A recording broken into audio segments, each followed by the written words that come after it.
Great. Thank you, Matt, for your introduction.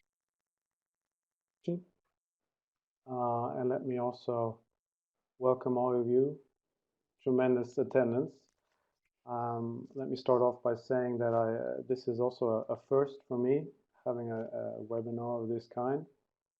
So I'm a little bit new to this, but I'm of course very grateful for you attending and for Dents by Sirona Implants for having me.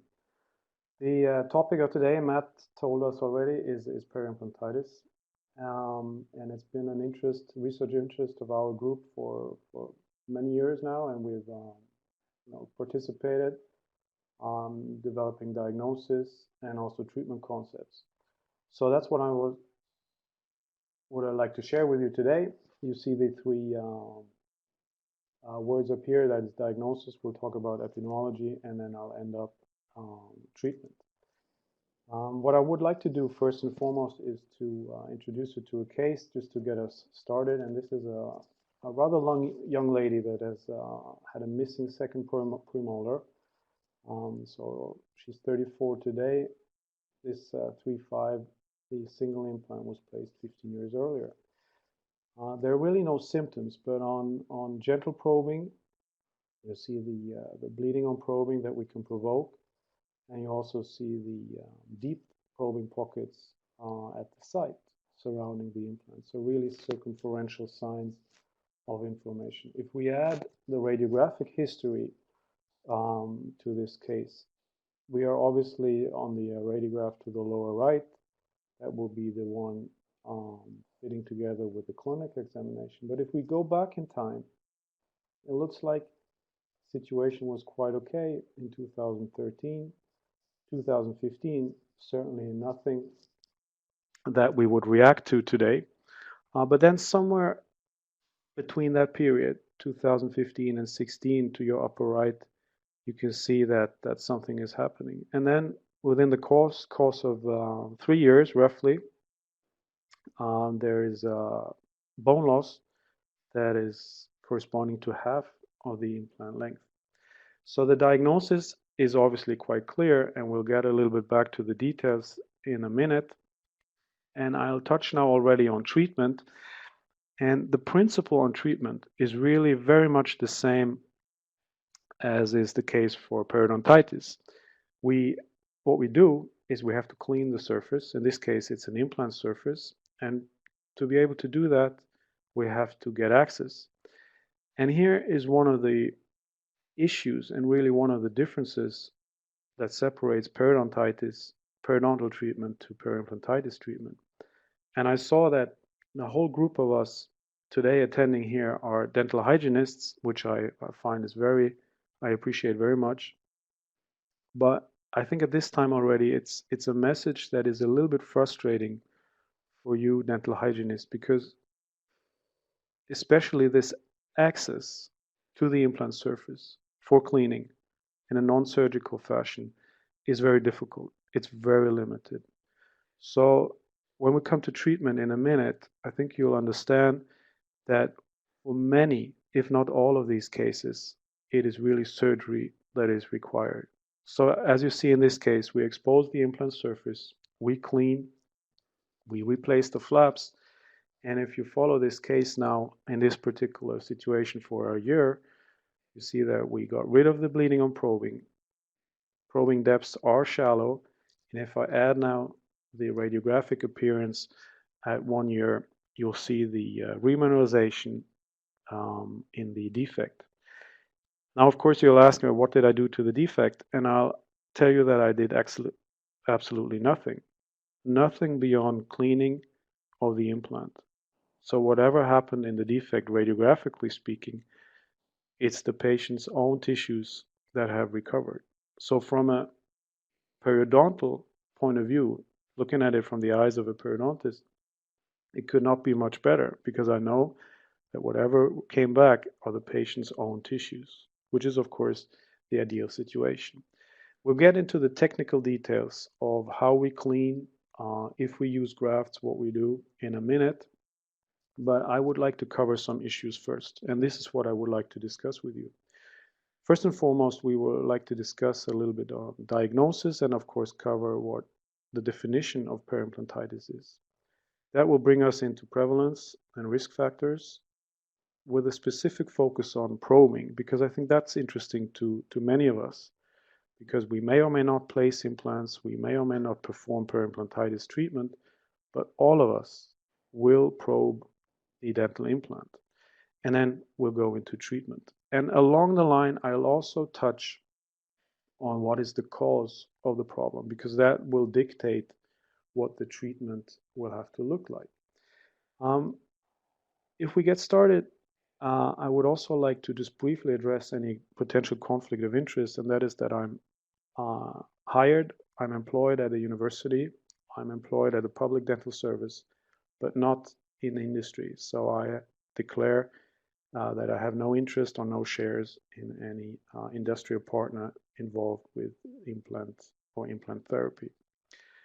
Much of what I will tell you is related, or is rather based on a meeting, on a consensus meeting that took place a little over 2 years ago. And I'm sure you'll have heard of this joint meeting of the AAP and the EFP. So these two bodies met in 2017 primarily to discuss classification of periodontitis. I'm sure you have heard of this. For today's session, what is important is that in one particular working group, that is working group number 4, we discussed classification also of peri-implantitis. So much of what I'm trying to convey now in terms of definition, diagnosis, is based on this particular consensus report, and I'll try to condense and give you the brief overview. You know, the criticism when it comes to peri-implantitis sometimes reads in that we in the field that work with peri-implantitis are mixing things up, in that there are so many different definitions. And actually this kind of criticism is based on a misunderstanding. What I will say is that the misunderstanding is so that really the definition of peri-implantitis has been consistent over the last 30 years. There is really no variation. We have these 3 entities, that is health, mucositis, and peri-implantitis. And late in the 80s, it was in 87, the definition was termed like this. We had health, and then we distinguished mucositis and peri-implantitis through the presence of soft tissue inflammation, which they have in common. We separate the two by absence or presence of loss of bone support. And this is what was termed in 87. And now if we move to Chicago, so that's 30 years later, the wording, definition of peri-implantitis reads much nicer, but in essence, it's really the same, because it again highlights part A, the presence of soft tissue inflammation, and then part B, the presence of bone loss, in this case, progressive bone loss. So what I'm saying is that the definition of peri-implantitis, there's only one, and there has always only been one, so there's really no variation in this. But the criticism, in a way, as I already said now, is based on a misunderstanding.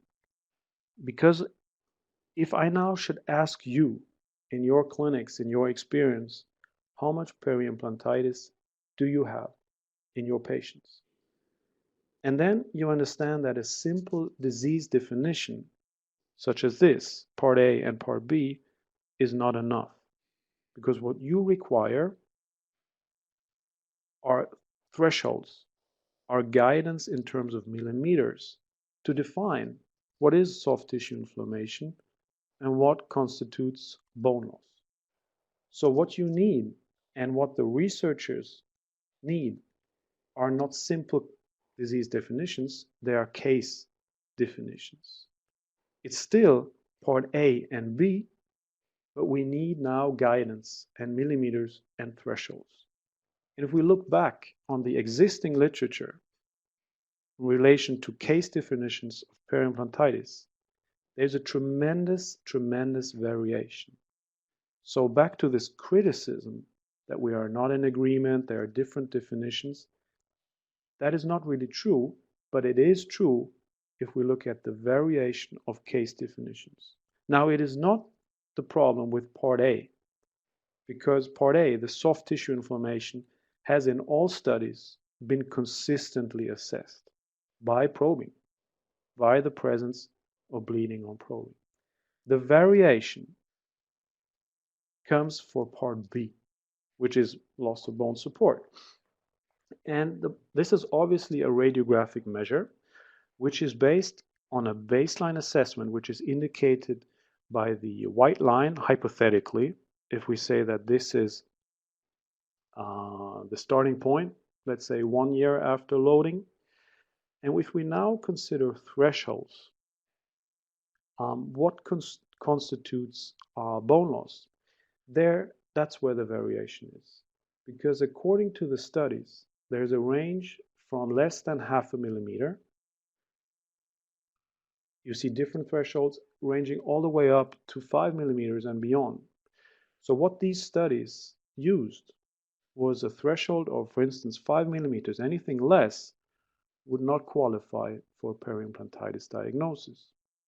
Now, I'm not judging, I'm not giving you at this time point what is the right and wrong, because there really is none.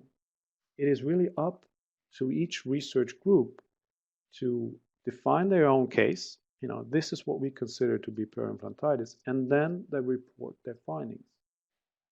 But obviously, for you and me that would read such a paper, and here I'm giving you an overview up to 2015 relevant papers, we would have to consider, of course, the result, but that would not make sense without at the same time looking at the particular case definition applied in that study. Now, these were the studies that were available, meaningful studies up to 5 years ago. And you see the range on this scale from 0 to 50% prevalence of peri-implantitis on the patient level. Now, I'll put in the result of each of these studies as a dot representing the findings. And again, this is a little bit more food for the criticism of when it comes to peri-implantitis, because again, there's a tremendous variation. One study to the far left will tell us that the prevalence is less than 1%. So basically, there is no peri-implantitis problem. While the study to the far right will tell us it affects every second patient. So again, what should I, as a consumer, as a reader, what should I see as true?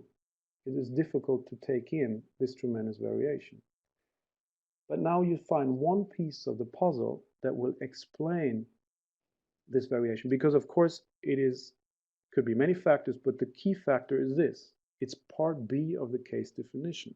It's the radiographic threshold of what I consider to be peri-implantitis. So you don't have to be, it doesn't have to be very tricky now to find out which one is which. Because if you want to make a problem disappear, the dot to the left, you just simply raise your threshold and then you will have less problems. And vice versa. The lower threshold will give you a higher number. Now, this will not, of course, change the true burden of disease in the population, but it will affect the numbers that you present. So I'll repeat that if we now want to interpret the number that a study presents, then we have to at the same time consider the thresholds that were used. Now, this is a little bit history. Obviously, this variation is hurting us because we can't interpret, we can't compare the data. We would prefer to have a consistent case definition. So that brings us back to Chicago, where now recommendations were made for future studies on these case definitions. Part A, really no changes. It's the probe, it's bleeding on probing, potentially suppuration. The only addition was there should be an increase in probing depth relative to baseline. So what this means is that you should look at the prior recordings. If a 5 millimeter all of a sudden becomes a 7, that would be consistent with peri-implantitis, at least for Part A. Now, what studies should do, and please keep in mind I'm speaking about studies. I'll talk about your and my clinics in a minute. What studies should do is they should assess the measurement error within the radiographic assessments, which typically, if you repeat your measurement, the error will be in the area of 0.5 millimeters. Any change exceeding this measurement error would then be consistent with bone loss. So this would be a reasonable threshold. We also have to address the situation that we're lacking baseline. We don't have our previous radiograph, so we're only looking at a one-time assessment, which is basically a bone level. So what was said or recommended in Chicago was to take a bone level apical 3 millimeters or more from the shoulder of the implant. Again, as in the image here, would be consistent with peri-implantitis. Again, this is now for studies, which is probably not relevant for the majority of people here. So let's move to the day-to-day clinical practice. You and me meeting our own patients and examining the implants. What we should do is we should probe. At least once a year, we have to probe and we have to record our findings. That is probing pocket depth and bleeding on probing. Peri-implantitis would require the presence of bleeding and maybe also suppuration on gentle probing. So that's part A. Part B would be the increased probing depth that I've already talked about. There's no threshold. It is the fact that there's an increase. So if a 4 becomes a 6, a 5, an 8, whatever you have, that would be then consistent with part B, peri-implantitis. And then we would add the radiograph on clinical indications. And here now, if you again compare your current radiograph to the baseline radiograph and you see a negative change, that would be the third puzzle piece adding to the diagnosis of peri-implantitis. So what you won't find are thresholds. These are reserved for studies. Something exceeding 1 millimeter, 1.5 or 2 is not the modern way of looking at a diagnosis of peri-implantitis. If there is a change, a negative change, that goes beyond your initial adaptation and remodeling, consistent with peri-implantitis if there is inflammation present. So don't make the mistake to say, well, there is a change, but it's only 0.8, it's not 1. Or it's only 1.8, it's not 2. That is not the right way to look at it, and I'll illustrate it in a minute to you with a case. Also, you and I will have to face the situation where we are lacking baseline radiographs, baseline probing. Let's say there's a new patient coming in to your clinic and you don't have access to that previous data. So here we need obviously thresholds. In terms of probing pocket depths, the threshold would be 6 millimeters. If we go beyond 5, that would be consistent with the bleeding on with the peri-implantitis. We can, of course, assess bleeding on probing. That won't be a problem. In terms of radiographs, it is the same as I indicated before. A bone level beyond 3 millimeters would also be consistent. But please keep in mind that it is these three together that would be required to call a case a peri-implantitis case. Let me just illustrate you why thresholds are outdated when you and I see our patients.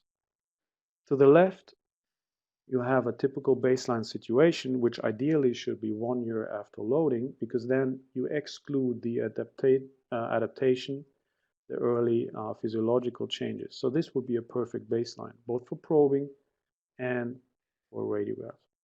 If we then down the road, this is roughly 5 years later, see clinical signs of inflammation, and we all see the changes, the negative changes on the radiograph, and we now get stuck on thresholds. And let's say that the bone loss here adds up to 1.5 millimeters, just hypothetically. And we get stuck on this and say, you know, I work with 2 millimeters. It's only 1.5. You know, it's not so serious. It's a mucositis. What do we do with mucositis? Well, you know, we clean a little bit and we check again. That's not the way to go with implants. You know, it may be okay, we get away with it at teeth because things are so slow. Unfortunately, at implants, in many cases, it's the exact opposite. We have to rather be on the over-diagnosis side, on the safe side, rather than on the under-diagnosis side. Because situations many times accelerate like this.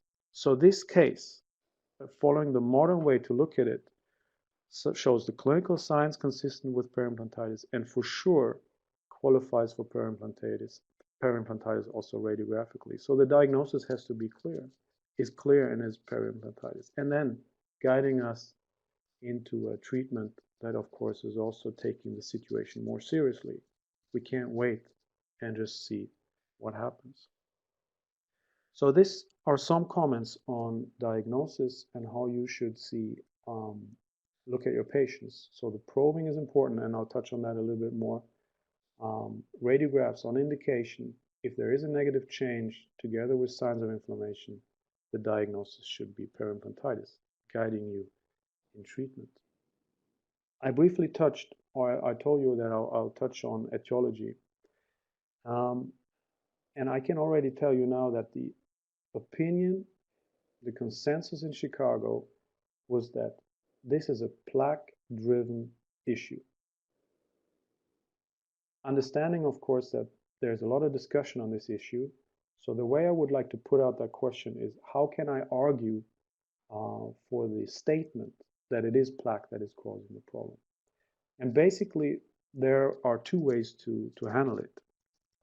The ideal way would be to go prospectively into a trial where I expose patients to the etiological factor, and to the others I protect them, which is ethically impossible. I can't do that. So I will never be able to perform that perfect proof of principle study helping me. So I have to go in a retrospective manner. And here the evidence is quite clear, because if I look back at patients that are not attending maintenance care, if I look at patients that demonstrate poor plaque control, the risk to develop peri-implantitis is elevated by a factor 3 to 4. So this would be a first hint to guide us into what is the cause of the issue. One of the strongest risk factors: poor plaque control, lack of maintenance care, which is dental hygienist care. Of course, this is retrospective, and there are a lot of confounding factors which make this link, arguing for causation, quite dangerous.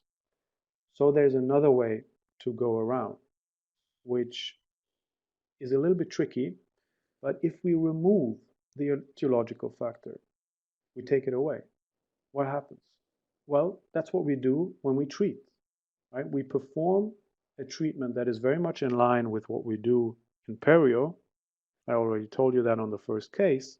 We clean, we teach the patient how to clean. What happens? Well, the disease progression stops. And this is new data. This is data understanding that is coming up now. These studies, actually long-term studies, are published now, all showing the same thing, that conceptually we have quite pronounced bone loss progressing. We treat surgically, the disease arrests long-term. Don't misunderstand me. It's not that we are 100% successful, but conceptually we are. So today, this is the strongest proof, the strongest argument that the problem that we're talking about today is caused by plaque. Because if we take it away, the problem stops. I will make one exception, however, where I see a different etiological pathway. And I think it is sometimes underestimated how many implant fractures we really have. Because this is a case that was simply diagnosed by myself as a peri-implantitis, which of course it was, but upon opening, I could see the fracture of the implant, and I removed the implant. So what, to me, etiologically, the pathway here is a mechanical failure initially, and then secondarily, we have an infection. And I say this without data. I think that the fractures of the implant, such as this, are more common than what has been described in the literature and what we commonly believe. So what I've done is, upon my treatment, when I remove the superconstruction and the abutments, I carefully inspect the implants with magnification to look for these fractures. And just this year, rather last year, 5 or 6 of these cases where it ends up with removal of the implant. This, however, I will not exclude.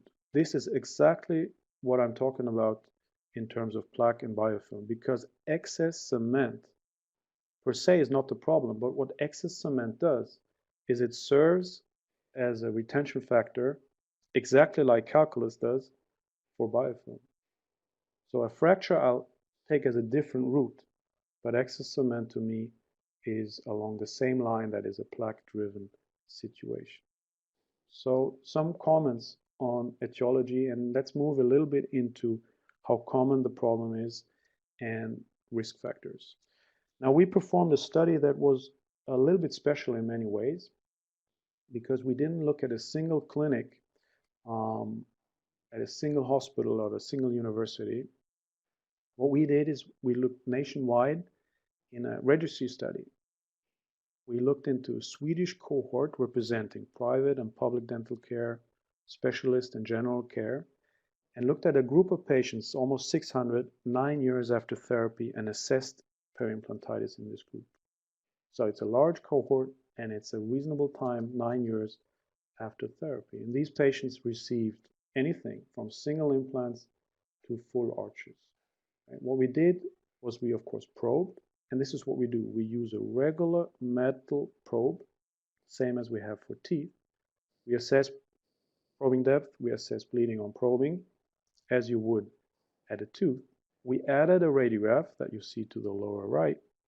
We had access to baseline radiographs through patient files, so allowing us to assess changes over time. And we now looked at the prevalence. And I already told you that looking at the naked numbers that will now pop up, that doesn't make sense if you don't consider our particular case definitions at the same time. So if we find health as the absence of any bleeding on probing, you see the numbers up here. 23% of all patients are completely healthy. Mucositis would be the absence of bleeding, but the presence of bleeding in the absence of any bone loss, exceeding our measurement error. So it's roughly a third of all patients that show mucositis at worst. And of course, if you now take the opposite of the two categories that you see here, the remaining patients, that's 45%, they demonstrate peri-implantitis at least at one implant site, defined as the presence of bleeding on probing and bone loss exceeding exactly that measurement error. So it's 45%. But now I'll, of course, we have to add to the story because the numbers are true, but they don't tell the full story because, of course, you will argue that is this threshold, 0.5 millimeters, clinically relevant after 9 years? And I'll be the first one to argue that no, of course not. Right? If I lose 0.6, 0.7 millimeters after 9 years, I can very much live with that from a patient perspective. So what we have to do is we have to look at the 45% and look for the cases that demonstrate substantial bone loss. So these are the more obvious, the more severe peri-implantitis cases. And for the sake of discussion, let's highlight this group where I now chose a threshold of 2 millimeters to be the line of interest. So these are the numbers that I use with my patients if I talk about risk that is prior to going into a therapy like this. I say that between 10 and 20% on a 9-year perspective develop peri-implantitis. It affects 8% of all implants, but I mean, I'm talking to a patient, so I will use patient level data, 10 to 20%. That today, based on data, is a fair description of the risk of peri-implantitis. The patient, of course, will react and say, well, that's a substantial number. And I say, well, yeah, that's true, but of course, if we consider risk factors, we may, for you in particular, decrease the risk by managing exactly these risk factors. So this puts us a little bit into the position for the next topic, which is what are the risk factors for this pronounced peri-implantitis, the ones that are losing a third of the implant length, because that's what they were losing on the average. The threshold was 2 millimeters, but on the average, it was 30% of the implant length. We looked at risk factors in this particular cohort, and we identified 5 or 6 where one stuck out extremely strong, and that's the one to the left, the history of periodontitis. So if the patient either presented with periodontitis at the remaining teeth, or the implants were actually placed due to tooth loss based on periodontitis, was the strongest risk factor by far developing peri-implantitis. The odds ratio in this case went up to 11, which statistically speaking is tremendously strong. We had a couple of other risk factors that didn't reach up to this strength, but we have a particular strong factor in the history of periodontitis. So if I just touch on this one, because this one is something that is consistently shown in all papers to be interesting, this should affect us in our treatment planning. Because if we look at patients like this, a 70-year-old lady presenting with what is now a stage 4 periodontitis situation, there's a need for perio treatment and restoration. Are we now going to go in, extracting teeth, multiple, if not all teeth, and going for implants in this highly susceptible individual? Well, the risk for peri-implantitis is apparent. So treatment-wise, we should do everything to avoid implants. So what we do in these cases, and now I'm working quite traditional, we have attachment loss that is tremendous, but we're picking up traditional treatment strategies where we are maintaining strategical teeth and using them, in this particular case, for temporary bridges, cross-arch bridges, that the patient is now undergoing perio treatment to then end up in permanent cross-arch bridges on teeth. So let me just use this as an example to illustrate this particular risk factor, that is history of periodontitis when it comes to implants, affecting us in our treatment planning. I would like to turn it around a little bit, because you see the risk factors that we identified in the lower line, but there were a couple that were missing that you may have expected, and I'm listing them here under other potential factors. What we didn't find to be relevant was smoking, was diabetes, and was the lack of regular maintenance care, which is in conflict to what I told you earlier. So what I would like to do is I would like to put our data into context.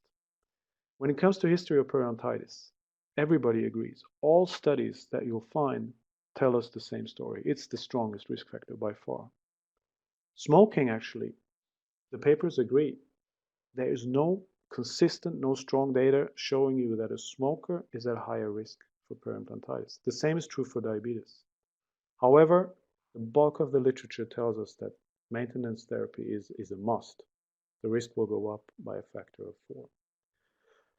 Now, I'm not telling you that smoking is not a problem. I'm sure it is, but the data is not there. So if we're communicating with our patients, we have to be a little bit careful, because nobody is showing, so far has been able to show it. If I just may be technical for a minute, the reason is that it is strongly connected to periodontitis. And there's a confounding factor, confounding situation that makes this a power issue. So I believe that smoking is a problem, but I don't have the data to back that up. All the other factors, and I'm sure there will be a bunch of questions related to occlusion, related to keratinized mucosa, or other factors. There are no consistent, no relevant data today that will allow a strong conclusion in this way. So I'm not excluding any of these, but what I've presented now are the ones that have the data to back them up. Everything else so far or otherwise would be speculation. So the lack of keratinized mucosa has not been consistently demonstrated to be a risk factor. Neither has occlusal overload, neither has cement or any of these other factors that I'm mentioning here. So this is status of today. Let me just move into another critical issue, and that is the probing in itself. You understand that we are basing our diagnosis on probing. I already told you that to us it's a must. You have to probe on an annual basis. We are looking at some data that is pretty fresh, so I can't really show it to you yet. But what we are seeing is that if you compare the probing depth that you measure on gentle probing, it is highly and strongly related to bone levels and bone loss.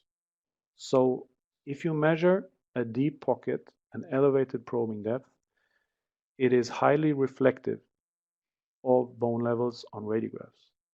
There are factors that may impact your measurements, and it's not always easy to measure, but in general, probing depths are reflective of what is happening around the implant. And actually, the bleeding on probing adds even more, because I'll just run you through some recent data that we collected on the peri-implantitis patients that I told you about, the 15%. Because what we did is we followed them for an additional 3 years down the road. Now, this group of patients had healthy implants, had mucositis implants, and of course, they had these severely affected implants, highlighted here by the red, the group C implants. During the 3 years after diagnosis, the implants in the C group, they lost an additional 1.1 millimeters of bone. If we just reflect on that for a minute, that's 1.1 over 3 years. This would correspond to the most aggressive periodontitis that you've ever seen. This is a tremendous amount of bone loss that is almost 0.4 per year. That's very fast. Now, how were we able to predict this bone loss? And this brings me back to probing now, just to close this issue before we close or go into treatment. Predicting bone loss, as you see here, of 2 or more millimeters, the strongest predictor was the presence of pronounced bleeding on probing, indicated by the hazard ratio of 7. So I told you now that probing depth is an important tool. Bleeding on probing is an important tool to predict what will happen in the future, because the absence of bleeding on probing will tell you to almost 100% that bone levels will be stable. If we turn it around, presence of bleeding on probing is a strong indicator of future bone loss. It's not an indicator of bone loss today, but of future bone loss. So that, taken together, both bleeding on probing and probing pocket depth are valuable tools diagnosing peri-implantitis. So let's close the last couple of minutes with some issues on treatment. And I'll introduce you to a case. This is a lady in her 70s with a single implant in the lateral, showing clear signs of peri-implantitis. I don't think we have to discuss diagnosis in this case. The story is so that what we're doing upon a diagnosis like this is that I'm sending this patient to a colleague, a dental hygienist in our clinic. The dental hygienist will prepare the patient in terms of self-performed oral hygiene, educate the patient. The dental hygienist will carefully debride the area submucosally, not exceeding 1 or 2 millimeters under the mucosal margin. So there will be no submucosal deep debridement blind in the pocket in this site. What we are looking at is a preparation for a surgical intervention that will happen within a couple of weeks. So this particular patient attends dental hygienist session once or twice which is really only seen as a preparation for surgery because we know that surgery is required. So there's no point in exaggerating this treatment, this phase, or in taking too long time. So once or twice, and that's the way to surgery. So the patient comes back a couple of weeks later, and we elevate the flap. Whenever possible, we remove the superconstruction. In this case, the crowns were cemented. And let me become a little bit technical, and I will just take up a drawer, a little marker here. Here we go. What we do is we elevate the flap, a full thickness flap, and we make the circular incisions. What we do is that I start elevating bluntly lateral, that is mesial and distal of the defect. I will prepare the flap bluntly again beyond the defect around the implant so that I am past the apical part of the defect. And I will then work myself laterally, again, blunt instruments, over the defect. What happens is that I elevate a clean flap, leaving only the granulation inflammation tissue in the defect, which I then will remove more or less in one piece. This is a very elegant technique, and I'll show you another picture in a minute, because it will facilitate and it will speed up your treatment quite a bit. This is what you have if you use this particular technique. You work on intact bone, and then you bump your way with your elevator, separating the clean flap from the underlying inflammatory tissue, which you then easily can remove in one or two pieces, and then you have a rather clean defect to work with. Back to the case, we use titanium curettes to remove hard deposits. So it's a lateral chipping motion. We use a rotating titanium brush on a slow piece with the roughly 700 rotations. We use a solo brush that we sterilize. This is a single tufted brush. This protocol gives us very clean, clinically feeling, very, very clean surfaces. We only rinse with saline, so there's no peroxide, hydrogen peroxide, no other antibacterial agents. This is only saline. Here you see cotton pellets. You see the rotating brush in action, again saline. In this particular case, we chose a reconstructive approach. We are using bio-os collagen in our clinic. We are not using any membranes, so this is only a bone replacement graft, followed by the closure of the flap. And let me run you through this case. Also here to 12, now I jump to the 6 and the 12-month slide. And at this time, I will also introduce the probe. And again, we are having shallow probing, absence of bleeding on probing, and I'll add, of course, also the radiograph that will indicate, in this particular case, defect fill, but of course we can see the graft.